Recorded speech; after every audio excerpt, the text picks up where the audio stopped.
Bom dia, 22º dia, retiro de Quaresma. A palavra que o Senhor tem para nós hoje está em Filipenses 2, versículo do 12 ao 18. E o tema é ostentar a palavra da vida. Aonde encontramos a palavra da vida? Jesus é o caminho, a verdade e a vida. E a Bíblia é a palavra de Deus, que tem todas as respostas, que tem tudo aquilo que precisamos para bem viver a nossa vida, viver o nosso dia. Possamos iniciar em nome do Pai, do Filho, do Espírito Santo. Amém. Pedimos, Senhor Jesus, a Tua bênção. Pedimos o Teu Santo Espírito sobre nós, sobre o nosso dia, nossa vida. Venha, Santo Espírito de Deus, nos encaminhando nesse dia, para nos aprofundarmos na palavra de Deus, para ostentarmos a palavra da vida. Venha o Santo Espírito de Deus, vinde realizando em nós todas as curas, todos os milagres, toda a libertação que necessitamos nesse dia. Vinde, o Santo Espírito de Deus, nos conduzindo num caminho santo e irrepreensível aos olhos de Deus. Nós entregamos esse retiro, entregamos o nosso dia, nossa casa, nossa família em Tuas mãos. Faça, Senhor, a Tua vontade em nossa vida. Amém. Glória ao Pai, ao Filho e ao Espírito Santo, como era no princípio, agora e sempre. Amém. Paulo vai nos falar assim: assim, meus caríssimos, vós que sempre fostes obedientes, trabalhai na vossa salvação, com temor e tremor, não só como quando eu estava entre vós, mas muito mais agora, na minha ausência, porque é Deus quem, segundo o seu beneplácito, realiza em vós o querer e o executar. Fazei todas as coisas sem murmurações, nem críticas, a fim de serdes irrepreensíveis e inocentes, filhos de Deus, íntegros no meio de uma sociedade depravada e maliciosa, onde brilhais como luzeiros no mundo, a ostentar a palavra da vida. Dessa forma, no dia de Cristo, sentirei alegria em não ter corrido em vão, em não ter trabalhado em vão, ainda que tenha de derramar o meu sangue sobre o sacrifício em homenagem à vossa fé. Eu me alegro e vos felicito. Vós outros também, alegrai-vos e regozijai-vos comigo. Palavra do Senhor, graças a Deus. São Paulo, então, vai nos falar que nós precisamos trabalhar na nossa salvação. Trabalhar na nossa salvação colocando o amor de Deus acima de tudo. Trabalhar na nossa salvação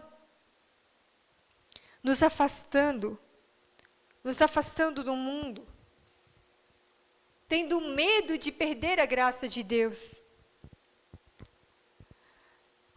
Como trabalhamos na nossa salvação? Através dos sacramentos, através dos mandamentos, buscando sempre fazer a vontade de Deus acima de tudo. Nós precisamos ter em nós esse medo de perder a graça de Deus. Isso é temor. Trabalhar na vossa salvação com temor e tremor. Temor.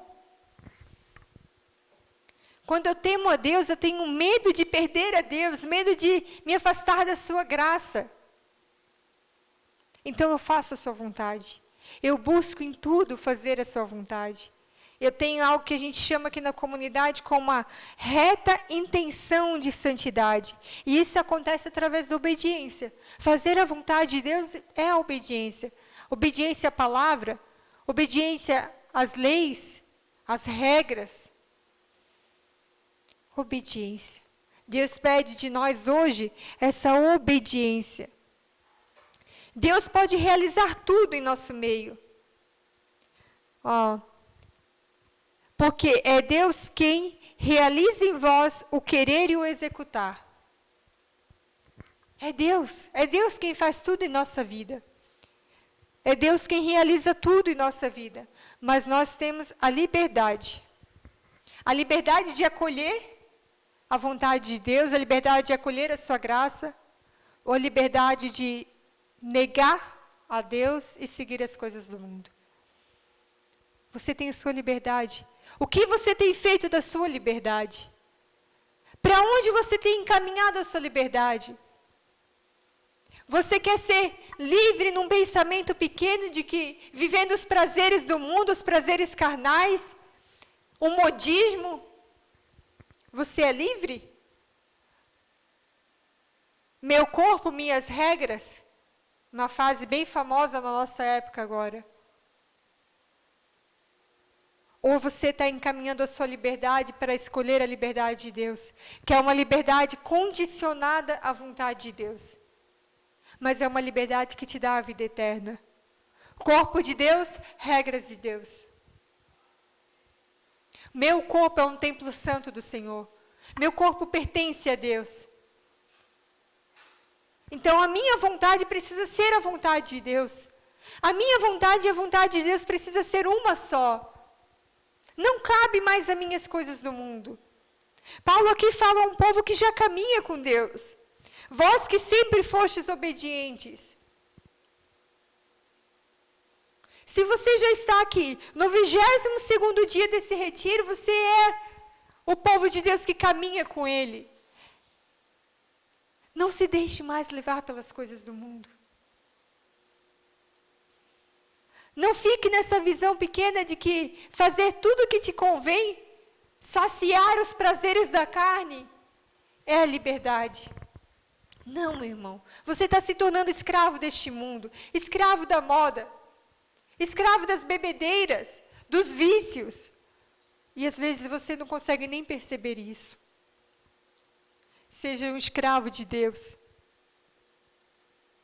Lute contra as coisas do mundo. Reme contra a maré. Você é um escolhido de Deus. Para viver uma vida santa e irrepreensível.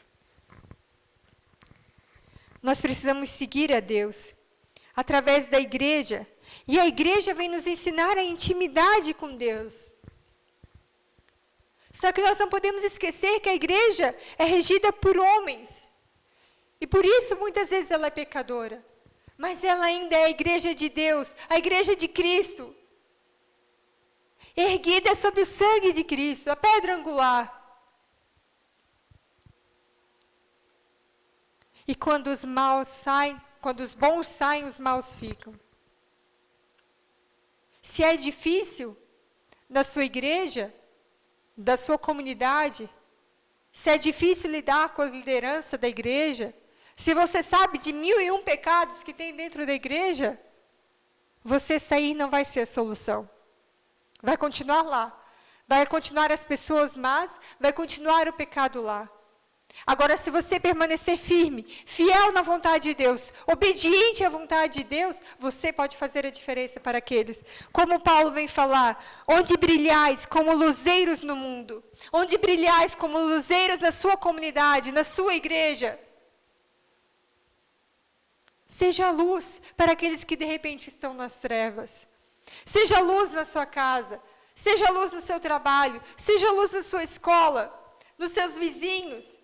Seja luz. Que não seja eu e você a trair Jesus. Que não seja eu ou você a pecar contra Jesus. Se a fé não me leva a uma experiência de profundidade e intimidade com Deus, as obras serão um mero serviço. Santiago vem nos falar que a fé sem obras é morta. Amém. A fé sem obras é morta. Precisa das obras. Precisa do trabalho braçal. Mas se a fé não me leva a uma experiência de profundidade e intimidade com Deus, as obras serão um mero serviço.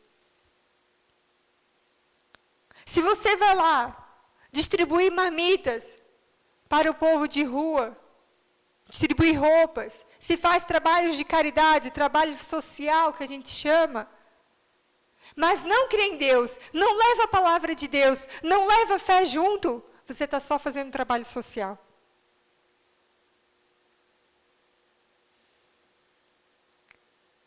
A fé precisa de obras tanto quanto as obras precisam da fé. As duas precisam caminhar juntas. Nós precisamos levar a intimidade de Deus ao outro. Servir a Deus é não desistir. Mesmo diante do cansaço, de repente, da caminhada, de estar puxado, de ter que fazer muito, ter pouco tempo livre, mesmo diante do desânimo, Desânimo de repente ver tantas coisas erradas, tantas pessoas fazendo mal dentro da igreja. Mesmo assim, nós precisamos continuar a servir a Deus. Olha que profundo que o nosso fundador vem nos trazer. Nesta entrega de vida para servir a Deus, devemos fazer todas as coisas pela obediência, sem murmurações e nem críticas. A murmuração, muitas vezes, vem de um ato egoísta, de alguém que quer as coisas segundo a sua forma de pensar.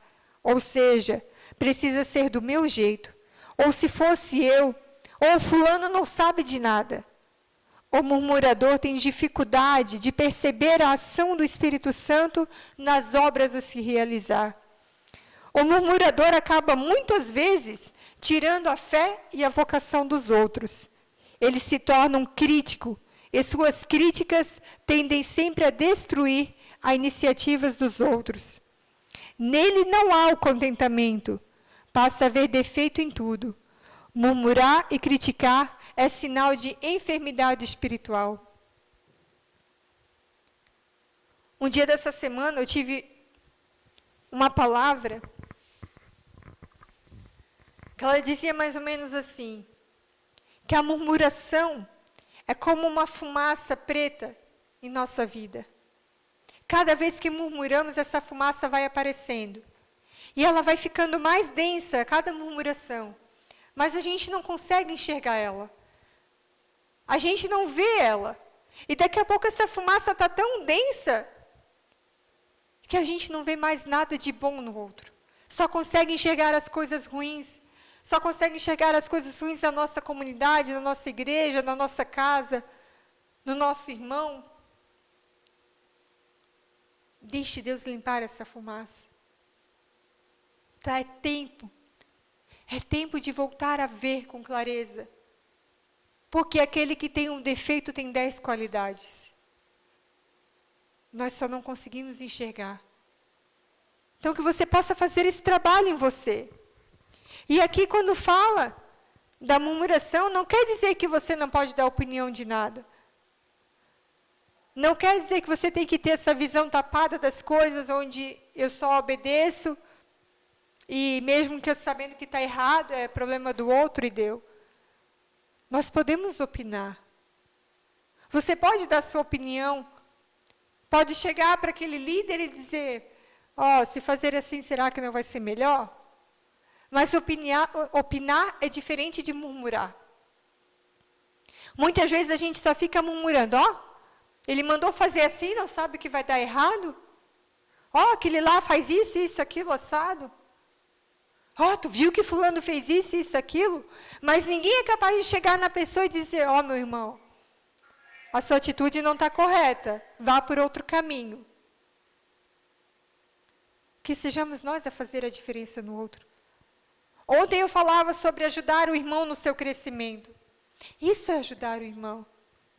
É chegar para o irmão e falar, meu irmão, essa tua atitude não foi legal. Essa tua atitude é diferente do que Jesus nos ensina. Vá por esse caminho que é mais seguro para a sua salvação. Com caridade, com amor fraterno. Paulo vai falar em outra carta, exortai-vos na caridade fraternal. Exorta o outro com amor fraterno, com delicadeza, com doçura, para que aquilo caia no seu coração. Se alguém chegar a falar para você assim, fulano, você fez isso errado, isso está errado, não é assim que funciona e pronto. Você vai acolher? Agora, se a pessoa chegar para você e dizer, essa sua atitude não foi legal. Se você fazer assim, vai ser muito melhor. Não é muito mais fácil acolher uma situação assim? É muito melhor do que a gente não falar para o outro e sair murmurando, sair fofocando, sair julgando. Sejamos nós a diferença dentro da nossa comunidade, dentro da nossa igreja. Ostentar a palavra da vida é diferente de ostentar os bens materiais, os prazeres carnais. Muitas vezes a gente fica ostentando um carro, ostentando uma casa, um celular de última geração. Olha só, eu tenho um celular de última geração. Mas nós não ostentamos a Jesus. Não ostentamos a palavra da vida. A nossa ostentação precisa ser as coisas do alto. A nossa ostentação precisa ser Deus. Você pode ter um carro bom, você pode ter uma casa boa, uma roupa boa, um celular bom. Mas isso não pode ser para você um motivo de orgulho. O motivo de orgulho da sua vida precisa ser Jesus Cristo. Você precisa se orgulhar de ser cristão, se orgulhar de ser do céu, se orgulhar de aprender uma palavra nova, de cantar os louvores do Senhor. Se orgulhe das coisas que te levam para perto de Deus. E essa ostentação vai nos trazer a alegria, a realização da nossa vida. Somos realizados porque servimos a Jesus. Somos realizados porque já não nos deixamos levar pelas coisas do mundo. E sim seguimos a Deus. Hoje nós vamos falar um pouquinho sobre o bezerro de ouro, na passagem do Êxodo.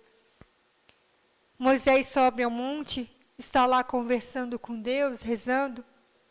E Deus manda ele descer. Desce, Moisés. Desce porque o povo se corrompeu. Moisés estava se demorando já alguns dias no monte. E o povo começou a murmurar, começou a reclamar. Que Moisés devia ter morrido, que Moisés sumiu, que abandonou ele, que Deus abandonou eles. Então Arão vai lá e constrói um bezerro de ouro. Coloca sobre o altar de sacrifício e diz: Israel, eis aqui o teu Deus. E o povo começa a adorar aquele bezerro de ouro. Se torna o novo Deus do povo.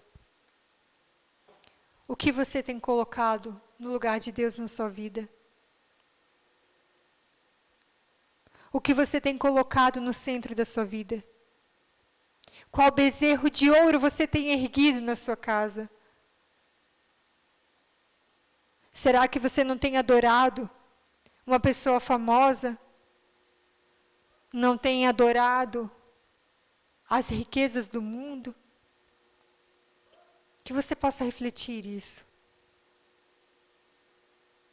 Você tem ostentado a palavra da vida?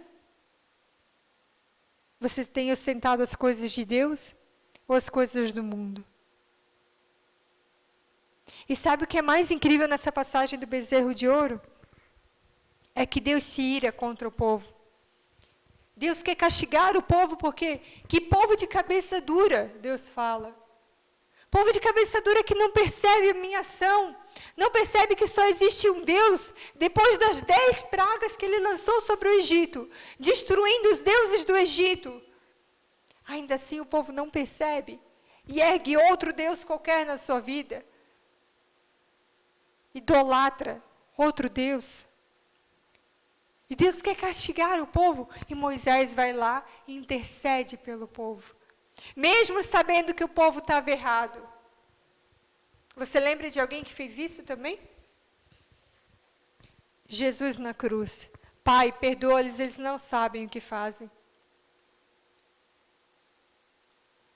E Moisés vai lá e pede para Deus: se Deus, você tirou o povo do Egito, trouxe para esse deserto para que eles morressem aqui, para que os egípcios ficassem falando: que Deus é esse, que tira o povo daqui onde eles tinham que comer o que beber para matá-los no deserto. Moisés pede mais uma chance para Deus, e Deus escuta a voz de Moisés e se arrepende de castigar o povo.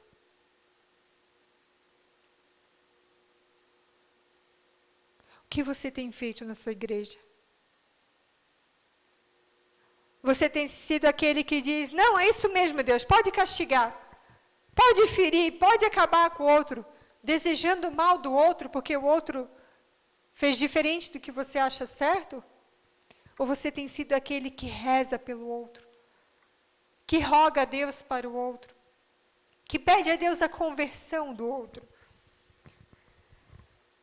Você tem rezado